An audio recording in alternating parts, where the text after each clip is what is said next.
O nobre povo de hoje olha para cima. O homem terá começado a fazê-lo desde o início dos tempos, pelo fascínio do desconhecido e talvez em busca de respostas à pergunta sobre se estamos sozinhos no universo. Esse fascínio tem percorrido a arte e onde é mais visível é no cinema, seja em viagens à Lua, onde se descobrem civilizações, ou em extraterrestres que visitam a Terra, poucas vezes com boas intenções. Iremos conhecer o professor universitário Joaquim Fernandes, que tem recolhido e estudado testemunhos de avistamentos OVNI, como ao famoso caso de Alfena Valongo. Eu percebi-me que aquilo era uma coisa assim redonda, muito espelhante, parecia que é uma cuba de vinho. Também Luís Aparício acompanha o fenómeno, mas numa perspectiva não científica, pelo menos da ciência tal como a conhecemos. Nós estamos a falar de assuntos que a nossa ciência não consegue entender. Uma terra oca ou cidades submarinas são algumas das teorias que desenvolve. Existe uma cidade interoceânica em frente ao Cabo da Roca. Em contraponto, Filipe Pires, do Centro de Astrofísica da Universidade do Porto, está envolvido num projeto de 5 anos de procura de outros planetas capazes de suportar vida. Poderão ter surgido formas de vida primitivas em Marte. Existirá vida fora da Terra? E se sim, serão eles que nos visitam naqueles objetos que voam e que não conseguimos identificar? Tenham calma, não se aproximem, não lhe lancem pedras, não os tentem alvejar.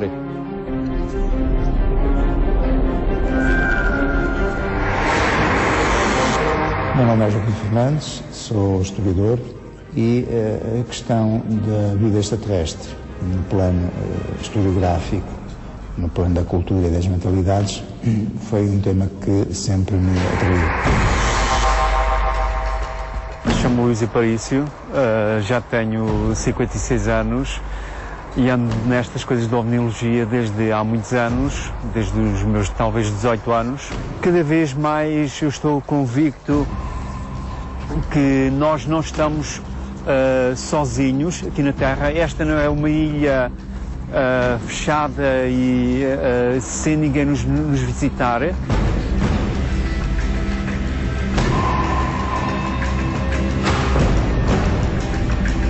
Fisicamente separados por 300 km, o que une estes dois homens está para além da compreensão da maioria das pessoas. OVNIs, objetos voadores não identificados, fazem parte da vida de ambos. Joaquim Fernandes procura respostas com base científica. Luís Aparício deixa-se levar pela paixão e pela crença. Quem somos nós? Que momento glorioso é que a Terra estará a passar neste momento? Não há temas indignos de ciência, há métodos indignos dela. Começamos esta viagem pelo desconhecido em Vila Franca de Xira, com o presidente da Associação de Pesquisa OVNI. Há qualquer coisa aqui por baixo de nós, comprovadamente. Por baixo? Por baixo de nós, por baixo de nós. E parece que não é por acaso que nós estamos aqui sim em Vila Franca de Xira, está ali sim embaixo. Tenho um relato, ainda não foi feito, de um OVNI que se foi visto a enfiar-se ali na Lesíria.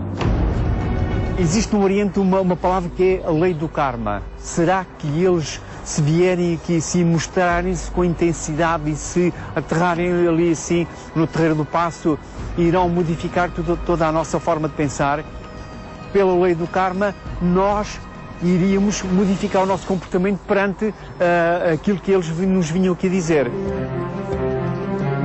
Luís Aparício vibra com tudo o que se afigura extraterreno, procura relatos por todo o país e numa dessas deslocações acabou por ser também ele testemunha daquilo que diz ser um OVNI. Vi sobre a cidade do Porto, mesmo aí a uns 4 metros de altura dos prédios, algo assim, cheio de janelas, talvez aí com umas 5 janelas, a deslocar-se assim, lentamente. Ora, o que era aquilo? Mesmo por cima das casas. E o interessante, eu quando vi aquilo, de imediatamente fui buscar uma máquina fotográfica, quando eu voltei, aquilo já tinha desaparecido. Parece que aquilo estava em sintonia com a minha forma de pensar e não queria ser filmado ou fotografado. Mais a norte do país, a paixão de Luís Aparício é esfriada pela busca científica do professor Joaquim Fernandes, fundador do Centro Transdisciplinar de Estudo da Consciência da Universidade de Fernando Pessoa. Cerca de 98% dos relatos recolhidos referem-se a objetos comuns, conhecidos, naturais ou artificiais. O quadro geral das observações que nós conseguimos reunir em Portugal no século XX apontam, de uma maneira geral, para um resíduo de cerca de 1 a 3% de situações em que não é possível, digamos, uma resposta positiva, digamos, uma categorização positiva. Daí que tínhamos que manter a ideia de qualquer coisa de não identificado. Portanto, é esse resíduo que justifica o termo OVNI. Ao longo de uma década, os investigadores do STEC reuniram cerca de 800 relatos de possíveis avistamentos de OVNIs. Fizemos, de facto, com outros colegas, levantamentos de terreno, levantamentos e reconstituições no próprio local dos acontecimentos, no momento em que o fenómeno se deu. O caso da Alfena, enfim, dos mais conhecidos que ocorreu em Portugal, foi investigado 24 horas após, digamos, a sua eclosão. E por isso permitiu-nos recuperarmos cerca de 40 testemunhos, para além das fotografias que existem sobre o objeto que evoluiu sobre a localidade. Alfena, 1980. Um objeto por identificar pairou no céu desta localidade do concelho de Valongo.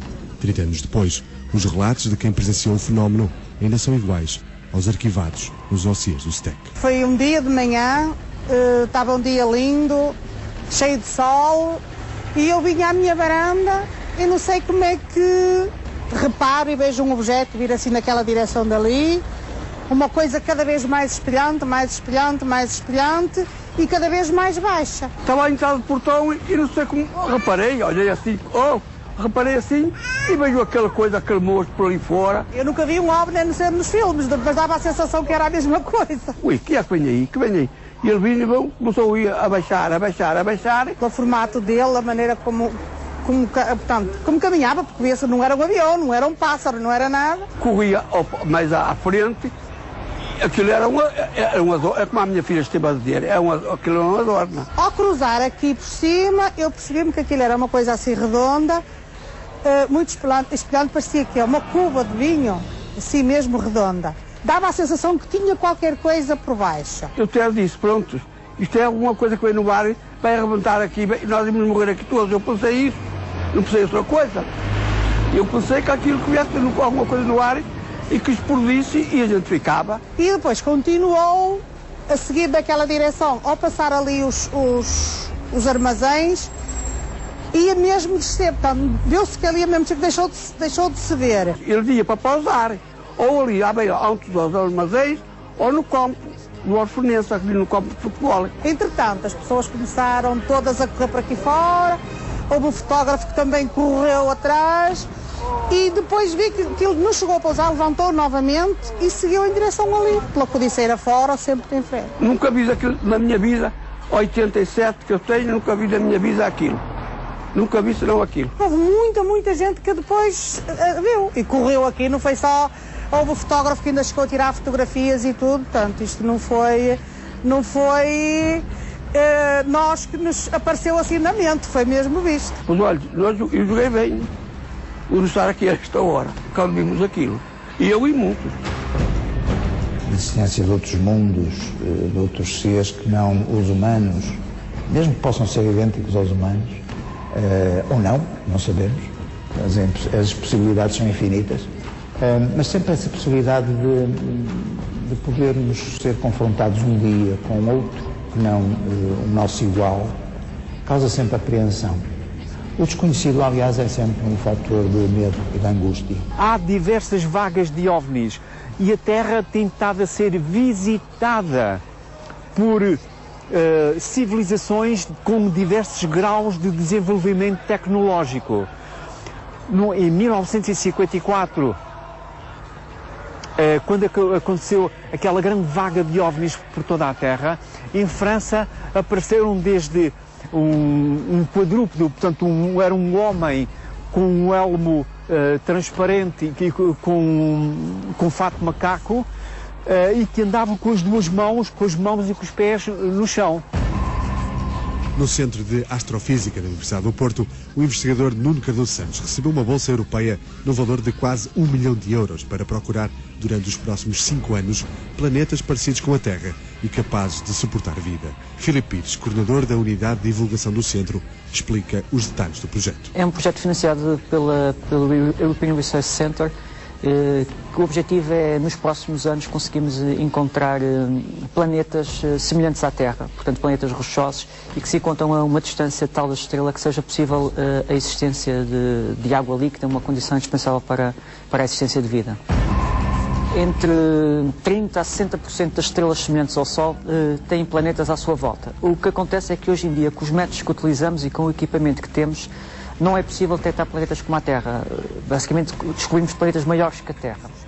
E também, os métodos conseguem detectar planetas que têm períodos muito curtos, da ordem de 2 semanas. Isso significa que esses planetas estão muito perto das estrelas, portanto, não têm condições para sustentar a vida. Portanto, o objetivo é criar instrumentos mais sofisticados, muito mais precisos, que permitem ir buscar planetas de menor massa, portanto, em que o efeito que fazem nas estrelas é muito menor. Teorias e crenças estão na base da procura de Luís Aparício.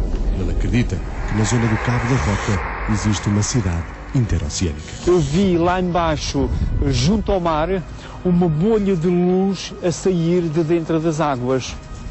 Ora, uma bolha de luz é, nem mais nem menos, algo muito parecido com os relatos que nós temos estado constantemente a receber das luzes que são vistas emergir nas águas lá em frente ao Cabo da Roca e luzes também a saírem de dentro da água. Temos também o relato de pessoas que sentem, que já lhes foi transmitido, que existe uma cidade interoceânica em frente ao Cabo da Roca. Há muito exagero, muita fantasia, muito delírio incontrolável. E esse aspecto, naturalmente, é aquele que afasta no fundo, os cientistas mais duros, entre aspas, das disciplinas mais duras, de uma intervenção, de um interesse mais direto sobre estas matérias. Com mais reservas, a comunidade científica acredita na possibilidade de existirem planetas capazes de suportar vida. Se não acreditássemos, não entrávamos nesses projetos, não é? Não íamos perder tempo a procurar esses planetas. Obviamente que acreditamos e temos razões científicas para acreditar que eles existem. E portanto, o nosso trabalho agora é encontrá-los e provar que eles realmente existem. Mas não estamos sós, não é? Há várias equipas a fazer trabalhos semelhantes. Não há razão nenhuma para acreditarmos que só existirá um planeta como a Terra em volta do nosso Sol, não é? Nós já descobrimos mais de 400 planetas que andam à volta de outras estrelas. Do ponto de vista científico, não creio que existem muitas reservas quanto à existência desses planetas. Penso que é de maneira geral aceito. Se calhar poderá revolucionar um bocadinho a sociedade, não é? Sabemos que existem outros planetas semelhantes à Terra no universo e que se calhar alguns deles têm vida. Mas para já é preciso ainda fazer algum trabalho. Precisamos que encontrar marcadores para a vida, não é? Porque nós não vamos conseguir deslocar-nos até esses planetas e contactar diretamente com essas formas de vida. Portanto, vamos ter que encontrar evidências que eles existem apenas olhando de muito longe para os planetas. Um tema que apaixona Luís é a abdução de seres humanos. No dicionário nós podemos dizer que uma abdução é o afastamento de um membro do seu eixo de simetria. Nós podemos dizer uma pessoa abduzida será uma pessoa que é levada momentaneamente daqui, vai para um sítio não terrestre, portanto, de aparência extraterrestre, e passado 20 minutos, 1 hora, 2 horas, está aqui. Segundo dados de uma fundação norte-americana para a pesquisa OVNI, há na Terra milhões de pessoas abduzidas. Nós sabemos que há pessoas cá em Portugal que já fizeram, têm 7 filhos, outras com 3 filhos, 2 filhos, 1 filho. Pessoas abduzidas, senhoras abduzidas, que sentem que têm filhos e que já lhes foram mostrados esses filhos. Os autores de risco querem, digamos, isto começar a ocorrer não no território de proximidade dos investigadores, mas no espaço da virtualidade. que é impossível de controlar. E, portanto, depois, claro, aparecem, enfim, todas as manifestações mais ousadas e mais incontroláveis, mais fantasiosas de que há memória. Nós temos exemplos de produção de elementos híbridos. Mais tarde são mostrados às pessoas, olhem, este é o teu filho.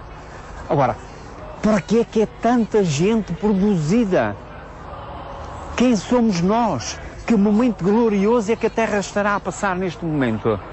São perguntas às quais não tem resposta, não é? Não temos resposta, mas deixa-nos pé atrás. Será que é a raça que nos virá a suplantar?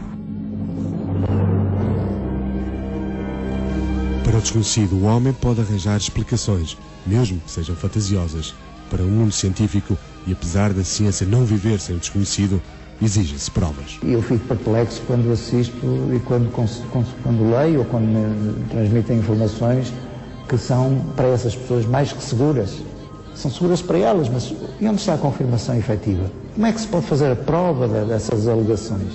O problema é isso. Eu sei que estes assuntos poderão não ser nada científicos, poderão não ter cabidela, poderão não ter cabimento no atual vocabulário da nossa ciência. Nós hoje em dia necessitamos, já sabemos que um eletrão funciona assim, mas todos estes assuntos, nós, ovniologia, estamos a construir novas maneiras de falar. Já estamos a falar em energias, já estamos a falar em sentimentos. Feliz ou infelizmente, a nossa sociedade exige provas, não é? Para que uma coisa seja assim, há que prová-la. E esse ónus da prova, obviamente, tem que ser apresentado por quem apresenta essa hipótese. Atualmente, a nossa ciência, o que é que exige? Exige provas, exige que se meta no almofariz. Nós estamos a falar de assuntos que a nossa ciência não consegue entender. Se aceitarmos que o modelo de evolução que houve na Terra será idêntico ao que se passará noutros planetas, portanto, o mais provável é encontrarmos atividade muito mais simples.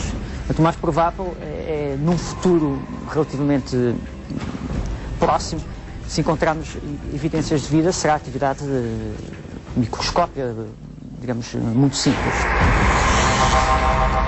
Um dos fenómenos sobrenaturais mais pesquisados é a aparição mariana, na qual se acredita que a Virgem Maria aparece a uma ou várias pessoas. O caso de Fátima é o exemplo mais mediático dessas aparições, mas de 16 de maio de 1954 até dezembro do mesmo ano, na localidade de Aceiceira, em Rio Maior, algo de extraordinário terá acontecido.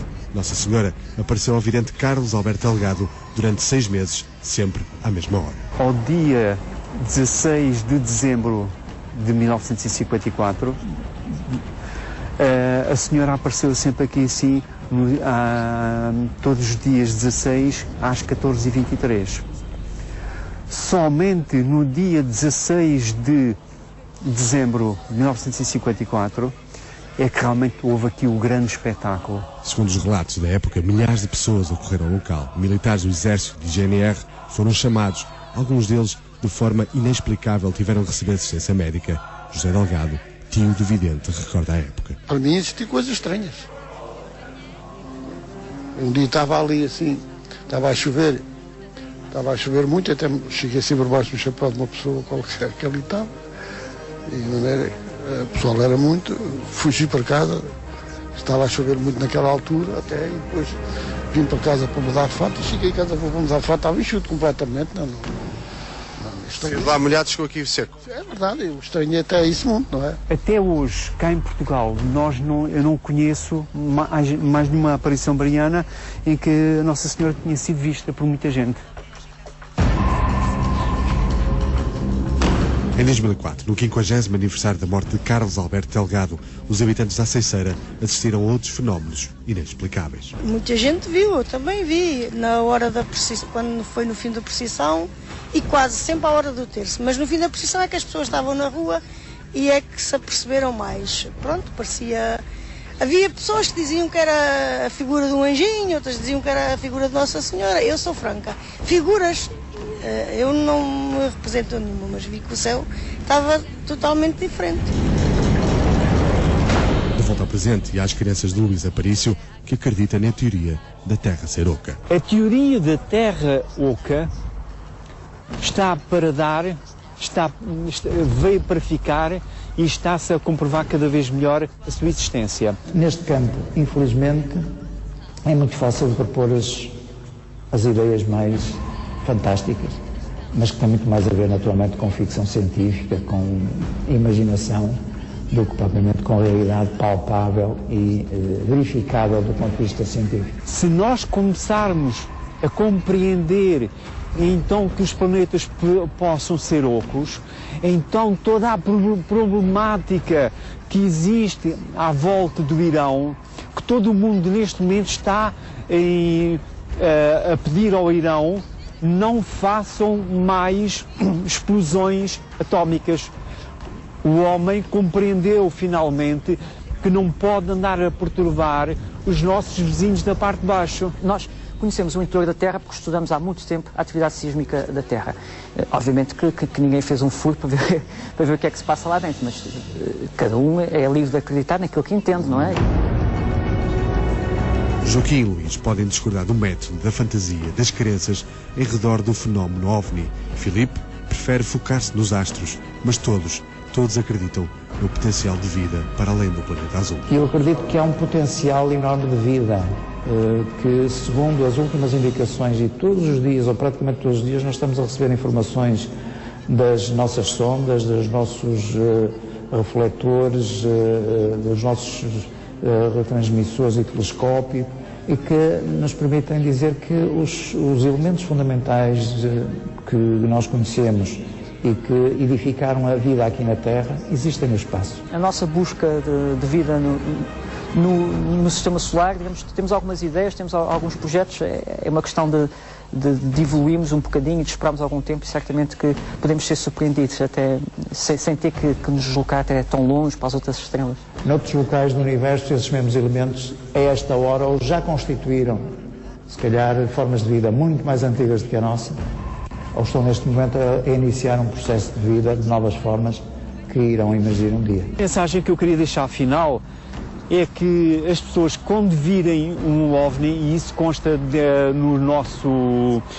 na nossa propaganda, tenham calma, não se aproximem, não lhe lancem pedras, não os tentem alvejar. Mas, de modo geral, a nossa vida passa-se a que escala? À escala da nossa aldeia, à escala da nossa rua, da nossa freguesia, da nossa família, naturalmente, não é?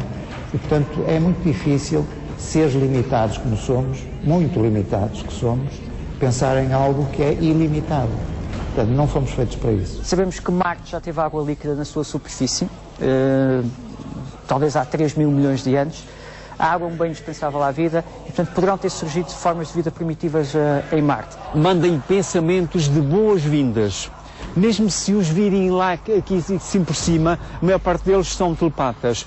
Mandem pensamentos de boas-vindas.